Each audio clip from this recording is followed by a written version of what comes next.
Fortunato y yo quedamos en el medio de la balacera. Mm, Después te cuento más. Bueno, Pero ahora tenemos una comunicación vía Zoom. ¿Te acordás, Edith, que comentábamos el otro día que ujú, había una situación bastante complicada con el tema sífilis? Yo escuchaba información a nivel nacional e incluso me comentaban desde aquí, desde el mismo, de nuestra misma ciudad y la provincia, que cada vez hay más casos nuevamente de sífilis. Y bueno, nosotros queríamos hablar de este tema porque es un tema súper importante y que tenemos que saber. Y para hablar de esto le vamos a agradecer mucho la comunicación al doctor Juan Quintana. Él es médico clínico, jefe provincial del programa de ITS, VIH y hepatitis virales. ¿Cómo le va, doctor? Buen día. Cintia, Alfonso y Edith la saludan desde Radio La Red de Saspeña. Muchísimas gracias por atendernos. No, al contrario, muchísimas gracias a ustedes por el contacto. Siempre es un placer poder compartir, digamos, a través de los medios, ¿no? Alguna información que sea útil a la comunidad. Forma parte de nuestras misiones y funciones, digamos, ujú. dentro del sistema de salud. Bien, bueno, para nosotros es un tema muy importante.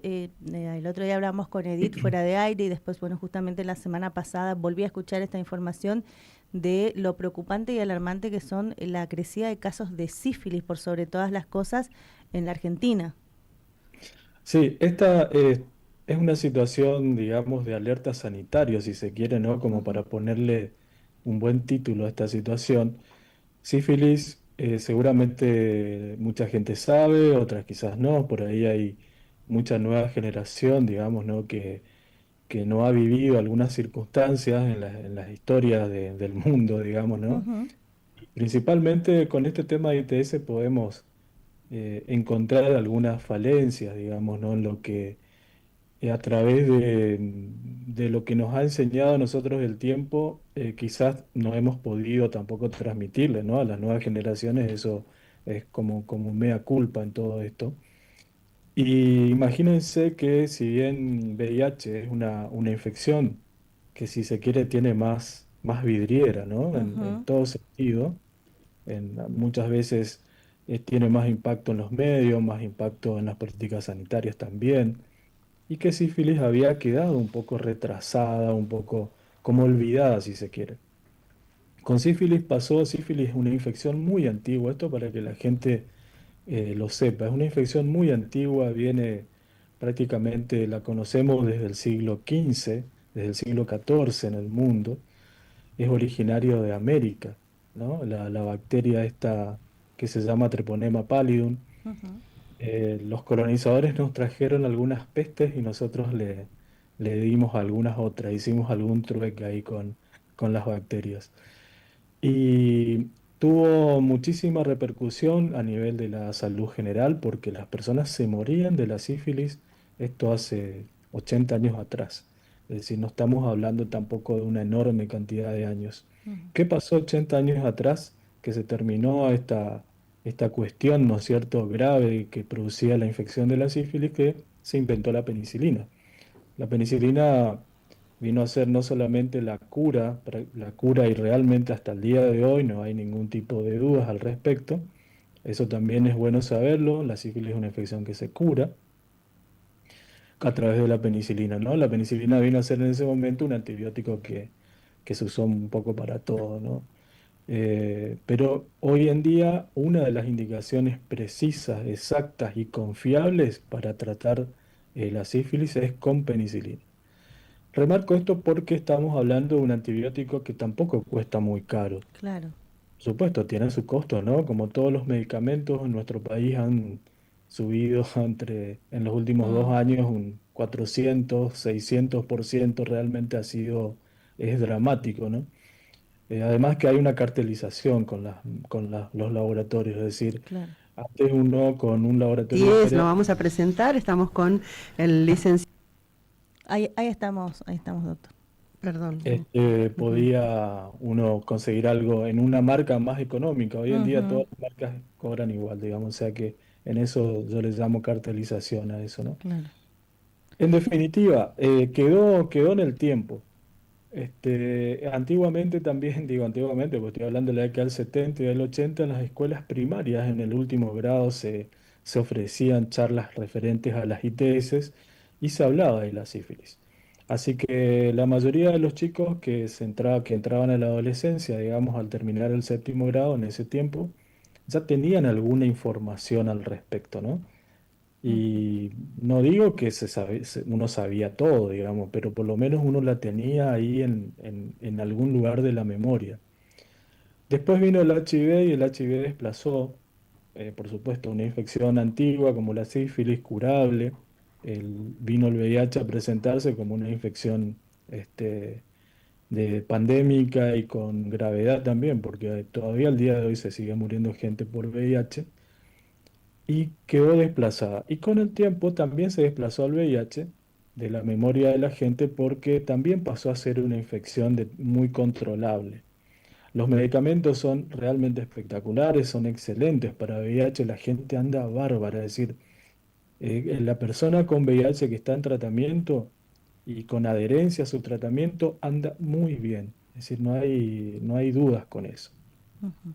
Más ¿Qué allá pasó de, con perdón, doctor, más allá de esto que usted me está explicando, nos está explicando, ¿no? Y creo que muchos sabemos que el VIH, la sífilis tienen un tratamiento. Una persona que tiene estas enfermedades pueden seguir con un ritmo de vida normal, digamos, siempre y cuando lleven su tratamiento.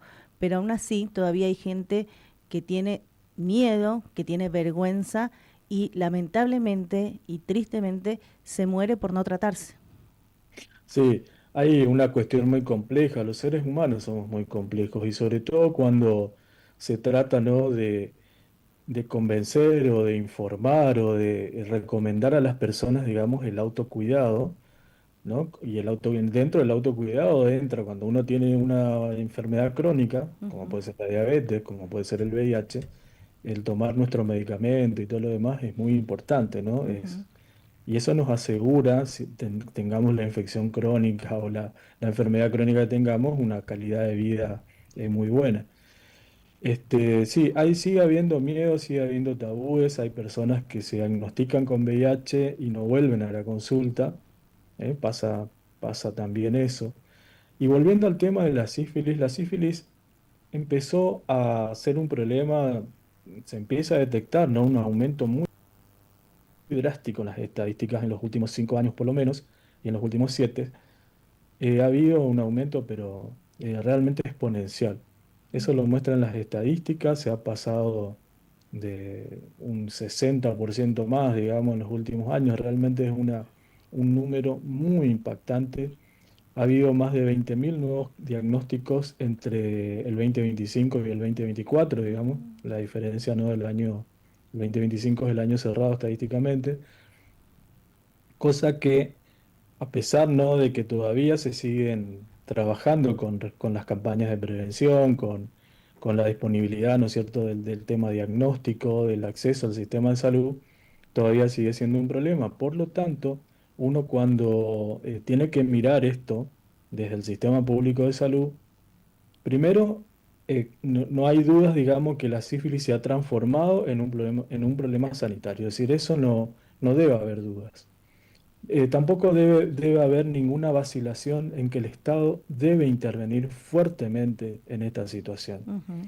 porque eso asegura una respuesta, una buena respuesta que ya nuestro país y muchos otros países del mundo, porque esta es una situación, si la podemos mirar en forma global, vamos a encontrar similitudes, ya voy a llegar a eso, y realmente cuando nuestro país, por ejemplo, ha trabajado fuertemente en esta problemática, los resultados han sido muy buenos. Es decir, ya tenemos una experiencia y una prueba de que interviniendo, haciendo lo que tenemos que hacer como sistema, las cosas mejoran. Entonces, como volver un poquito a repasar qué hicimos, qué podemos mejorar ahora, porque es decir, nuestra población no es la misma que hace 15 o 20 años atrás. Claro. Eso es indudable porque inclusive en esta complejidad que tiene el hablar de las ITS y hoy en día hay un componente social muy piola, si se quiere, ¿no? Hay, Ujú.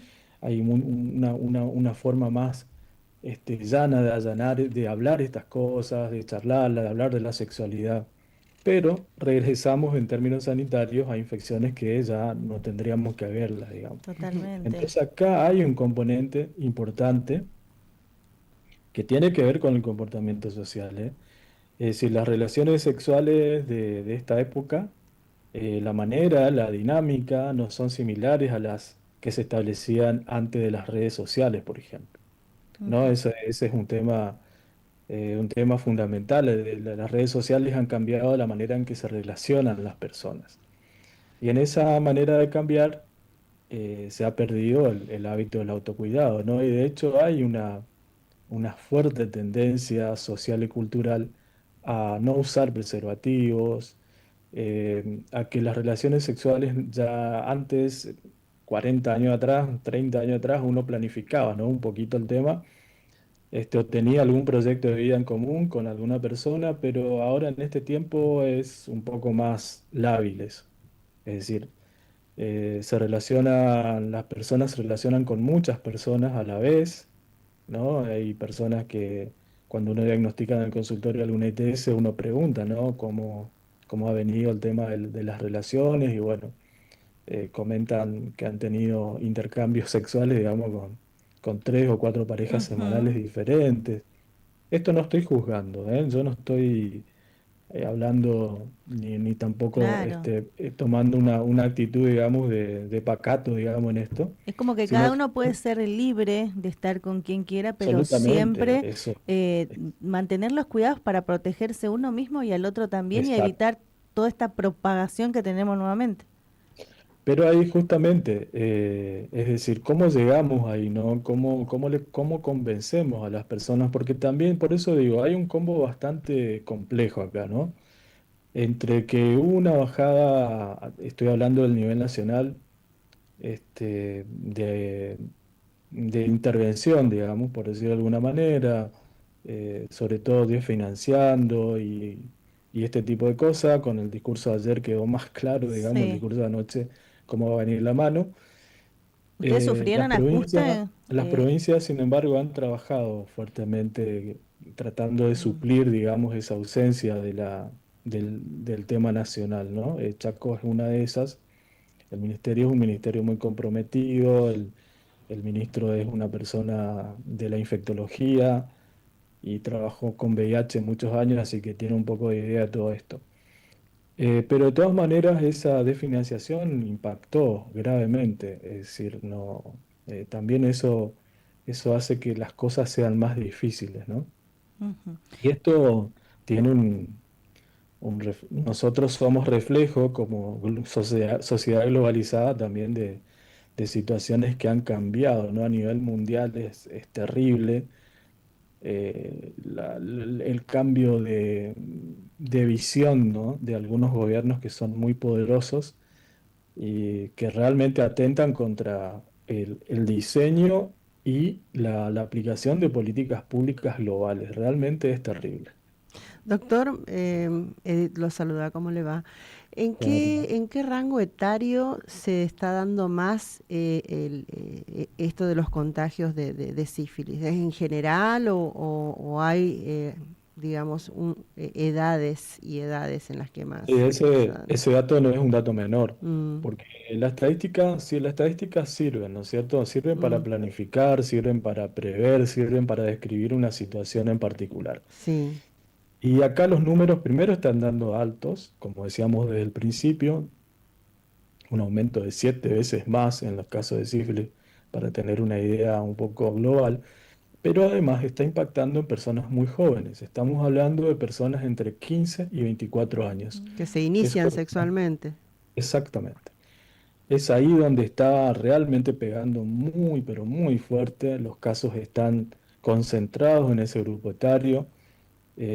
Antes veíamos habitualmente una concentración entre 25 y 34 años, ¿no es cierto? Un poco esa edad intermedia de la vida en la cual la mayoría de las personas suelen tener la mayor cantidad de relaciones sexuales, ¿no? Ujú, La edad en ese sí. momento. Pero ahora se ha trasladado a personas muy jóvenes, es decir, en el consultorio, de hecho, es un cotidiano, ¿no? Ver personas muy jóvenes, de 14, 15 años, que es la edad que empezamos a atender en Perrando, por ejemplo, ya con infecciones, ¿no? Y también hay un crecimiento menos impactante, pero sostenido en el grupo etario de mayores de 40, como para darle Mm, Sí. simplificarlo, digamos, ¿no? Ujú. Entonces ahí muchas veces uno dice, no, son los chicos, son los adolescentes los que no saben, los que no quieren, no son cómodos, bueno, todas estas cosas que decimos los más grandes, ¿no? Ujú. Pero en realidad se está viendo en todas las edades. claro. Personas mucho más grandes que inclusive ya han estado casadas, por ejemplo, hay que mirar que muchas personas entre los 40 y los 50 años se divorcian, ¿no? Comienzan nuevas etapas en su vida de relaciones con las personas y sin embargo no usan preservativo tampoco. Mm, Tenemos diagnóstico de personas muy grandes, personas de 60, 70 años, digamos, con infecciones de transmisión sexual, principalmente sífilis, gonorrea y VIH. Así que el tema de la edad también es bastante relativo. claro. Mm. Pero de todas maneras, esa estadística está mostrando dónde, en qué parte de la población es posible que uno tenga que hacer intervenciones fuertes, ¿no? Entonces, las escuelas es un lugar importante, de hecho, y no estoy hablando de la escuela a los 14 años. Pienso que la intervención tiene que ser muy antes, digamos, ¿no? Es decir, con gente más chica, esto yo no lo puedo programar ni diagramar porque hay especialistas en educación que pueden hacerlo, porque habitualmente cuando uno diagnostica una ITS en una persona, en un chico de 14 años, en una chica de 15 años, estamos llegando tarde. Mm, Ya claro. como sistema, es decir, es una persona que ya evidentemente no aprendió, digamos, el tema de pensar en la prevención o hubo alguna cosa, alguna falla anteriormente, ¿no? Acá hay que tratar de trabajar antes.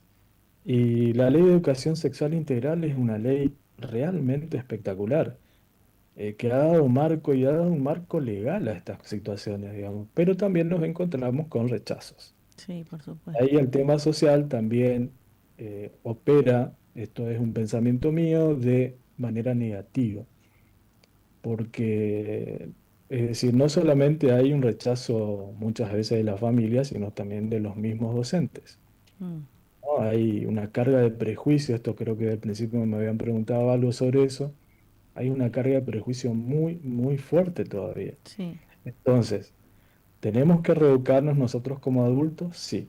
¿Tenemos que ofrecerle herramientas a las personas que tienen responsabilidades con niños? Sí. Y eso se habla de médicos y se habla de docentes, porque los pediatras también, dentro del campo de la medicina, tienen una ascendencia muy fuerte sobre las familias.